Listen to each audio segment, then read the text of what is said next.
Well, some of the issues, really the latest at this stage is that council is in session and other matters and items are being discussed on the agenda. We do understand that the motion of no confidence will be discussed or saved until right at the end. And we understand that, the DA has reportedly come out to say that it will defend the motion against Tania Campbell. And we understand that this motion has been brought by the ANC. Solim Samanga joins me now from the DA, who's going to just give us a sense of how he feels. Thank you so much for taking the time to speak to us. Are you optimistic? I mean, we know that you plan to challenge the motion. Are you optimistic with today's motion? Well, look, the reality is that we were leading a minority government since last year, November. So, the numbers might be against us at this point in time. But be that as it may, I think we are here to defend, the residents that have said they wanted change. That we're here to defend the residents that have said they are tired of corruption and maladministration that has been the cornerstone of, the government that has been there before. And therefore, for us to then just throw in the towel, I think it will just be a betrayal of those voters. So we are here today to defend that position, and we hope that other political parties that had gone themselves out and said that they will stand against corruption and against maladministration will then support us and vote in favor of continuing with the work that has been done here. Okay, now in terms of, numbers, we understand that the DA has somewhere around 65 seats and together with the coalition partners, the numbers come to around 98.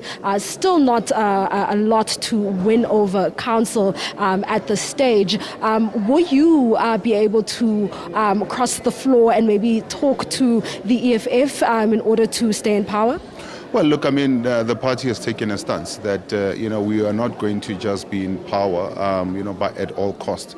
There are bridges that are just a little bit too far for us in terms of, whether we would form a coalition with the EFF at this point in time. This is something that has been a bit of a problem for us because part of, the challenge is, the EFF on one end is advocating for land grabs and it's advocating for, the killing of white people. And, while you're trying to build a non-racist, non-sexist, democratic South Africa that is actually then also observing the rule of law, then you find it that very, very difficult to go to your voters and to go to your constituencies and say, this is our principles and this is what we stand for. Yet at the same time, because you want to stay in government, these are things that you want to compromise on. I think that's for us where we stand at this point in time. But, if they want to vote for a clean, or they want to keep a clean government in place, a government that has plans to then get the Ekurhuleni municipality out of financial woes that it finds itself in, and also bringing in some stability in terms of how we able to deliver services to a number of areas, including those that have experienced violent protest in the last while. Then they need to then ensure that the Tania Campbell as the mayor is retained and the coalition government that is in place continue to do their work. Speaking of coalition governments, we've seen coalitions collapsing in the city of Johannesburg. And this then brings about a question. What is the DA trying to do in terms of managing those coalition agreements and those relationships that it's formed with coalition partners? Well, look, we are engaging with all the coalition partners, even the past one and even the new ones. We're trying to engage with everybody because we do hear the people are saying that, they are tired of instability in terms of government at a local level. They want stability.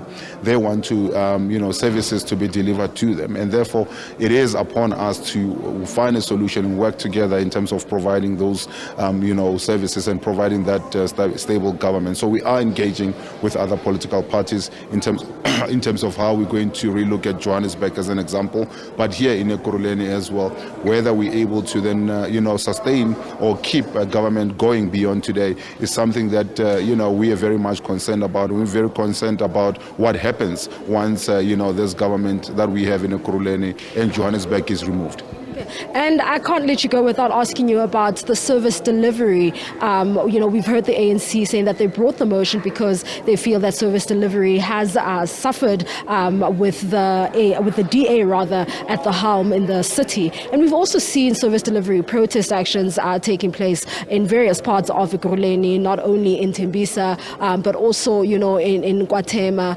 and other communities, as well as Tsakane and a few others. I can't mention all of them really. And what do you then make of this? Because some of the concerns that have been raised by residents was the decision to, they allege, to remove the free basic services, and only reserve it for indigent households. And this is something that has left many residents unhappy about, because they felt that, this then increases and hikes up the cost of living within the city, especially at a time when many are unemployed. Your thoughts on this? Well, as I'm talking to you right now, the city, in this city council, this very city council, they're dealing with issues of the financial stability of the municipality. And this has to do with years and years of neglect in terms of infrastructure, which has led to some of the areas that you have mentioned experiencing service interruption, whether you're talking about sewer leakages, whether you're talking about water pipe bursts, whether you're talking about instability in terms of electricity supply. These are some of the things that have been neglected for a number of years, and we started working on these things. But you need to appreciate that you cannot provide services if you don't have money.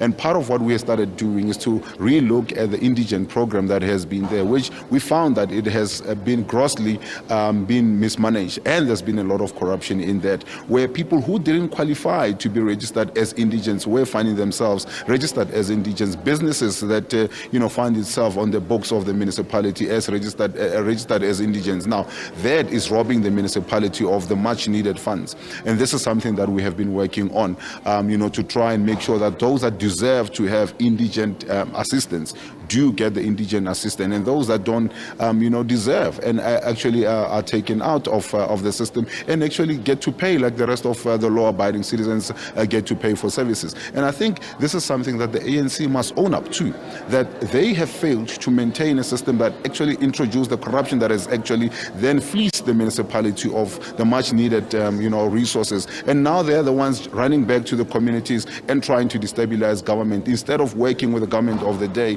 to make sure that we strengthen service delivery towards the people, and we actually strengthen and stabilize the financial situation that Ekurhuleni needs to be experiencing. Now, one of the issues that came out of Tembisa was an accusation that many residents have fallen off the Indigent program, and this obviously led to some unhappiness. Your thoughts on that, and that the breadth of the basic services provided through the Indigent program has been reduced. I mean, instead of 100 free basic units, it's 50 basic units. Your thoughts on that?